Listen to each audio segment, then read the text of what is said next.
Yes, sir. Good morning to all of you. Myself, Mahesh Jagdish Pingle, lecturer, Electronics Engineering, Government Polytechnic Ambad. So, dear students, today we are going to discuss the concept of optical splitters. In our previous lecture, we discussed about the concept of optical amplifiers and the types of amplifiers which are used in the market. Now, in this particular lecture, we are concentrating on the topic that is called as optical splitter.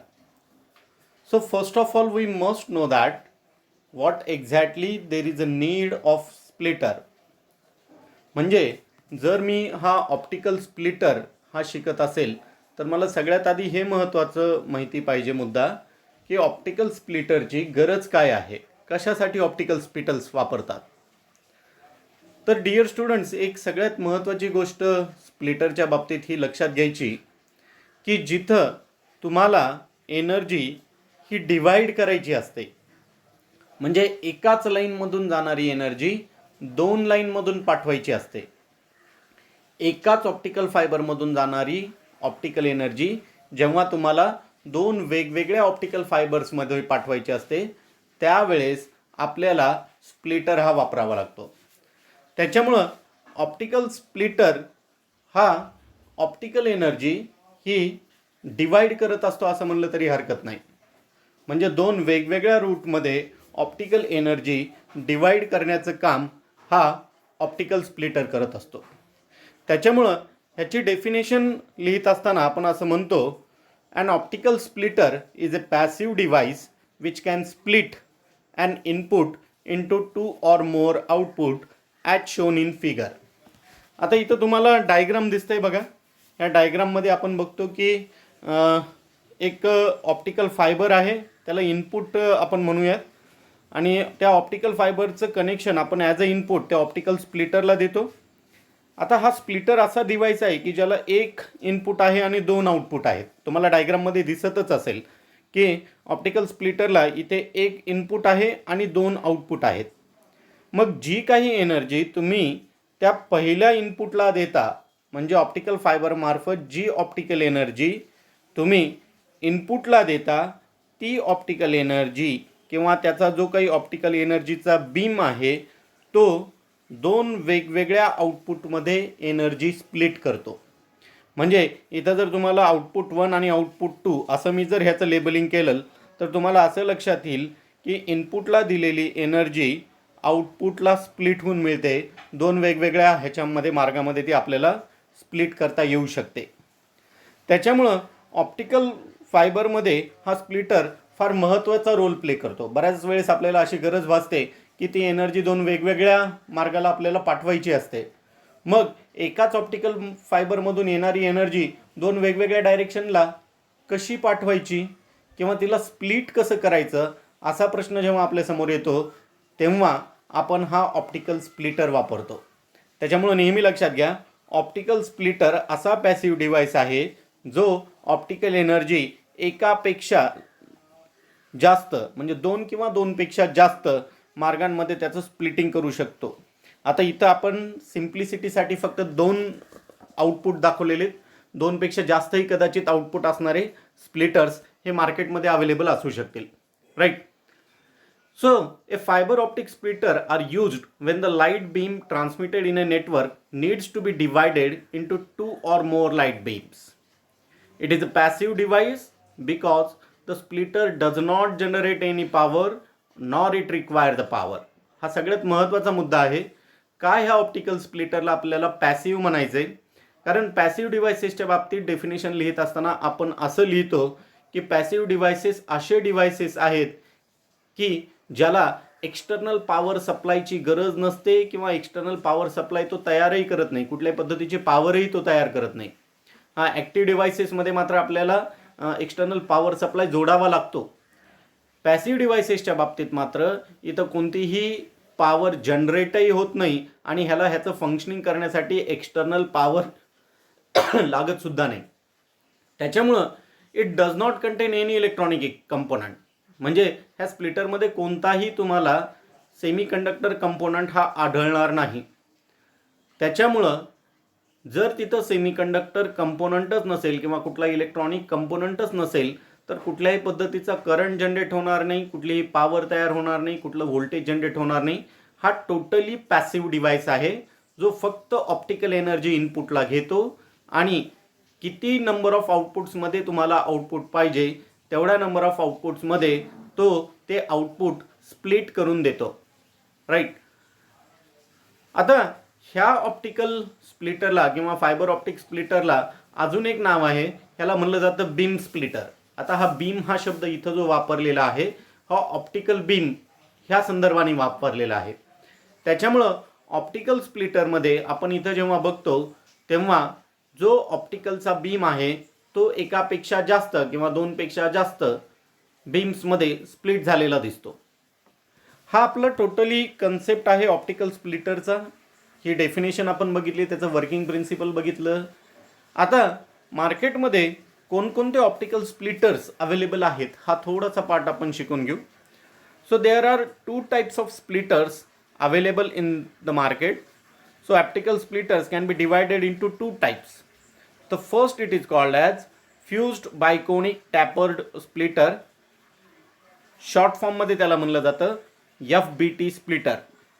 आणि दुसरा जो आहे त्याला म्हणलं जातं planar light wave circuit splitter किंवा त्याला म्हणलं जातं PLC स्प्लिटर. त्याच्यामुळं मार्केटमध्ये 2 पद्धतीचे स्प्लिटर आपल्याला अवेलेबल आहेत. एक आहे FBT स्प्लिटर आणि दुसरा आहे PLC स्प्लिटर. आता ह्या दोन्हीमध्ये काय फरक आहे आणि त्यांचे फीचर्स काय आहेत आपण थोडक्यात बघू. जेव्हा मी म्हणतो फ्यूज्ड बायकोनिक टॅपर्ड स्प्लिटर त्याच्या बाबतीत असं म्हणलं जातं in a passive network the FBT splitters are most commonly used splitters. The FBT splitters are specially used for a smaller split configuration such as 1/2, 1/4, 2/2 etcetera. म्हणजे काही स्मॉल स्प्लिटिंगचे ॲप्लिकेशन असतील, म्हणजे एक इनपुट आहे तुम्हाला 2 आउटपुट पाहिजेत किंवा एक इनपुट आहे तुम्हाला 4 आउटपुट पाहिजेत, अशा स्मॉलर कॉन्फिगरेशनमध्ये किंवा अशा स्मॉलर स्प्लिटिंगमध्ये हे फ्यूज्ड बायकोनिक टॅपर्ड स्प्लिटर हे वापरात येतात. त्याच्यामुळे FBT स्प्लिटर हे बेसिकली कशासाठी वापरले जातात तर जिथं तुम्हाला स्प्लिटिंगची नीड कमी आहे, म्हणजे कमीत कमी आउटपुट्स लागणार आहेत, म्हणजे 1/2, 1/4, एक इनपुट 2 आउटपुट, एक इनपुट 4 आउटपुट, अशा पद्धतीचं स्प्लिटिंग ज्या ठिकाणी लागणार आहे अशा ठिकाणी हे फ्यूज्ड बायकोनिक टॅपर्ड स्प्लिटर हे वापरले जातात. आता हे FBT स्प्लिटर कोणकोणत्या ऑप्टिकल वेव्हलेंथला सपोर्ट करतात तेही आपण बघू. जेव्हा कधी एखादी ऑप्टिकल एनर्जी त्या ऑप्टिकल फायबरमधून पाठवली जाते ती लाईटच्या टर्म्समध्ये असते, बरोबर. आणि जेव्हा एखादी लाईट एनर्जी आपण ऑप्टिकल फायबरमधून पाठवतो प्रत्येक लाईटला तिची स्वतःची वेव्हलेंथ असते. त्याच्यामुळेच आपण म्हणतो each and every colour is deferred from its wavelength. तो त्याच्या वेव्हलेंथनं डिफर करत असतो. मग इथं जे ऑप्टिकल सिग्नल्स अलाउड केलेले आहेत किंवा जे ह्या पर्टिक्युलर स्प्लिटरमध्ये वापरात येतात बेसिकली त्यांच्या वेव्हलेंथ्स काय आहेत ते मी सांगतो.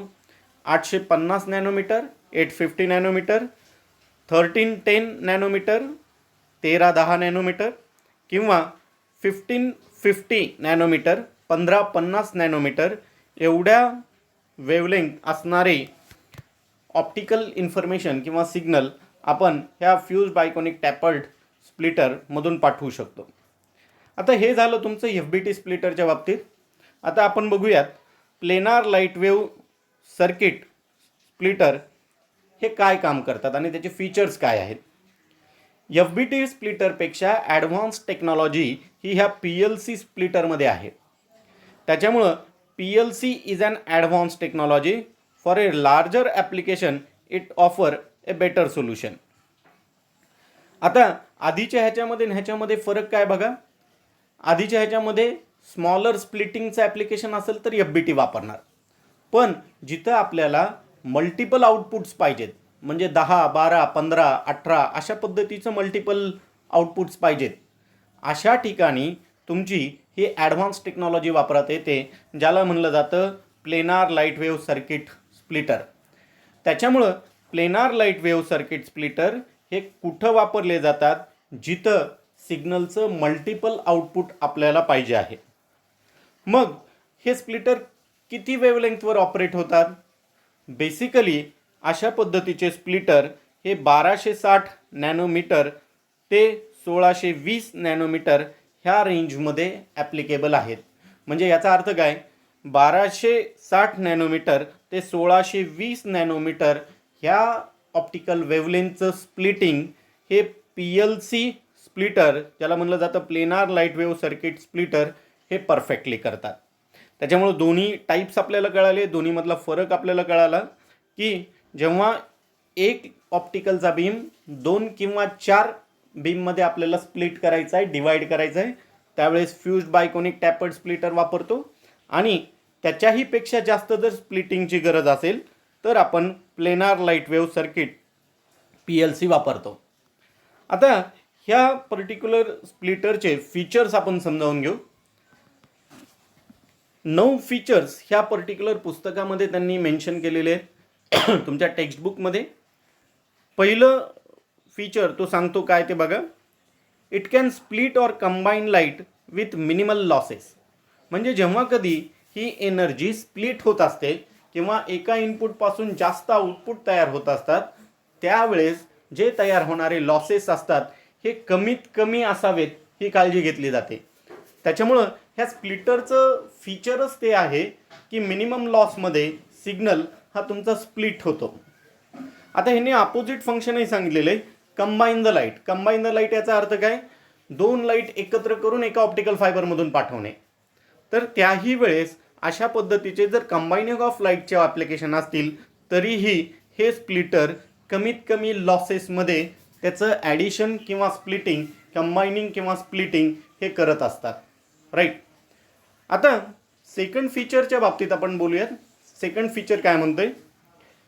It is available in wide range of styles and size. म्हणजे वेगवेगळ्या स्टाईल आणि साईजमध्ये हे स्प्लिटर अवेलेबल आहेत. The optical splitters support both single mode and multi mode optical fibres. पहिल्या चॅप्टरमध्ये आपण टाईप्स ऑफ ऑप्टिकल फायबर शिकलो. त्याच्यामध्ये आपण म्हणलो होतो step index, graded index, single mode, multi mode. तर हे ऑप्टिकल फायबर सिंगल मोड आणि मल्टी मोड ह्या दोन्हीही पद्धतीच्या टाईप्सचे ऑप्टिकल फायबर्सचं स्प्लिटिंग करू शकतात किंवा त्यांचं डिव्हिजन करू शकतात. त्याच्यामुळं it is applicable for all kind of optical fibers असं म्हणलं तरी काही हरकत नाही. Then the fourth feature it is resistance to EMI. Now the full form of EMI, it is electromagnetic interference. त्याच्यामुळं बाहेरच्या वातावरणाचे जे काही इलेक्ट्रोमॅग्नेटिक इंटरफरन्स असतील, रेडिएशन्स असतील किंवा एखाद्या ठिकाणी इलेक्ट्रॉनिक सर्किट आहे त्याच्यामधून समजा तुमचा ऑप्टिकल फायबर जात असेल तर त्या ठिकाणी तयार होणाऱ्या EMI म्हणजे इलेक्ट्रोमॅग्नेटिक इंटरफरन्सला हे पर्टिक्युलर स्प्लिटर हे रेजिस्ट करतात. म्हणजे त्याचा कुठलाही परिणाम, त्या इलेक्ट्रोमॅग्नेटिक फील्डचा कोणताही परिणाम ह्या स्प्लिटरवर होत नाही आणि तुमची इंटरनल ऑप्टिकल पॉवर ही सेफ राहते, स्ट्रॉंग राहते, त्याच्यामध्ये कुठलेही नॉईज ॲड होत नाही. The fifth feature of the splitter is the splitter does not generate any power nor they consumes electrical power. आपण ह्याच्या आधीच डेफिनेशनमध्ये बघितले की हा पर्टिक्युलर स्प्लिटर जो आहे हा पॅसिव्ह डिव्हाइस आहे. पॅसिव्ह डिव्हाइस असल्यामुळे हा कुठलीही इलेक्ट्रिकल पॉवर जनरेटही करत नाही आणि ह्याच्या ऑपरेशनसाठी कुठलीही इलेक्ट्रिकल पॉवर लागतही नाही. त्याच्यामुळे हा particular optical fiber neither generate any electrical power nor they require any kind of electrical power. Then next feature does not add any noise to the system design. कुठल्याही सिस्टीममध्ये किंवा हे ऑप्टिकल फायबर कम्युनिकेशन सिस्टीममध्ये कुठल्याही पद्धतीचे noise ॲडिशनचं काम हे splitter करत नाहीत. Then next it does not contain any electronic component. ह्याच्यामध्ये कुठलेही इलेक्ट्रॉनिक कंपोनंट नसतात, त्याच्यामुळं नॉईजही जनरेट होणार नाही आणि कुठल्या पद्धतीचे इंटरफरन्सही येणार नाही. 8 point it is highly reliable. म्हणजे अशा पद्धतीचे ऑप्टिकल फायबर्स हे रिलायबल असतात किंवा हे जे स्प्लिटर्स आहेत हे खूप रिलायबल असतात. रिलायबल याचा अर्थ काय? यांची विश्वासार्हता खूप जास्त असते. त्याच्यामुळं हे पर्टिक्युलर स्प्लिटर वापरल्यामुळे कुठल्याही पद्धतीचं नुकसान त्या सिस्टीमचं होत नाही. So reliability is more. And the last feature is that they are having A low cost devices. म्हणजे ह्यांची जी काही कॉस्ट आहे, ही किंमत जी आहे ही किंमत खूप कमी असते. त्याच्यामुळे मी अजून एकदा रिपीट करतो. Features of splitter. The first point, it can split or combine light with minimum loss. म्हणजे हा ऑप्टिकल एनर्जी कंबाईन करतो किंवा डिवाइड करतो कमीत कमी लॉसेसमध्ये. दुसरा, it is available in wide range of styles and sizes. प्रत्येक वेगवेगळ्या साईजमध्ये हा अवेलेबल आहे, स्टाईलमध्ये हा अवेलेबल आहे. हा दोन्ही पद्धतीच्या फायबर्सला सपोर्ट करतो. म्हणजे सिंगल मोड आणि मल्टी मोड हे जे ऑप्टिकल फायबरचं क्लासिफिकेशन आहे, तर दोन्हीसाठी हा सपोर्ट करतो.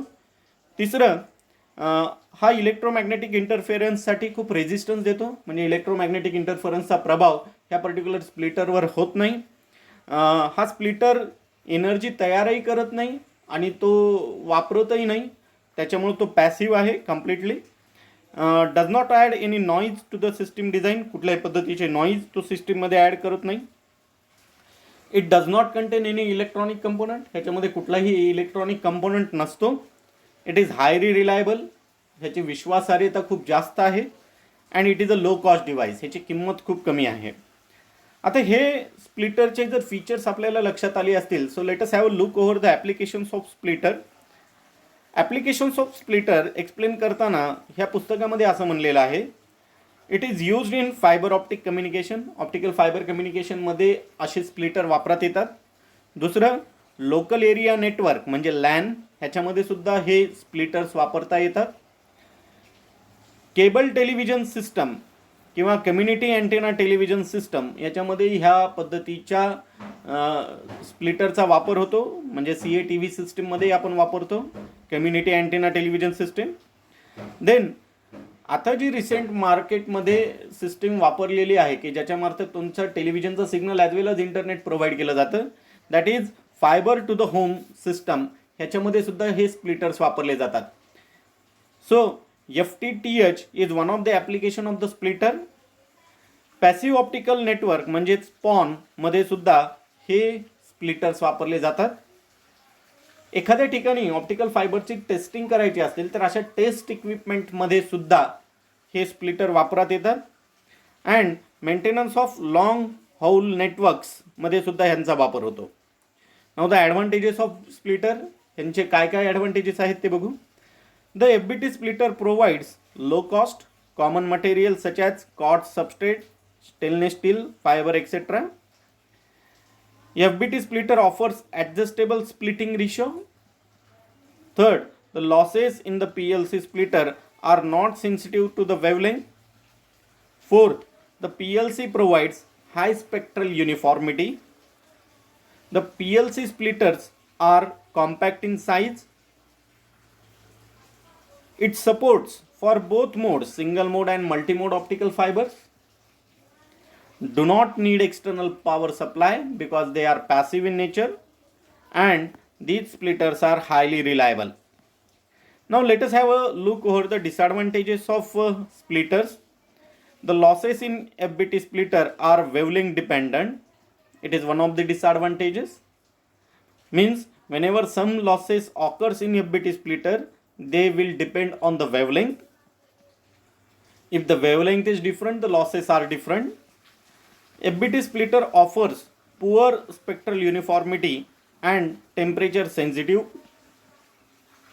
Device fabrication process of PLC splitter is more complex. And last, as compared to FBT, the cost of PLC is very high. So this is all about the optical splitter. So we have seen the working principle of the splitter, types of optical splitter, features of optical splitter, applications of the splitter, advantages and disadvantages of optical splitter. So meanwhile we will stop here.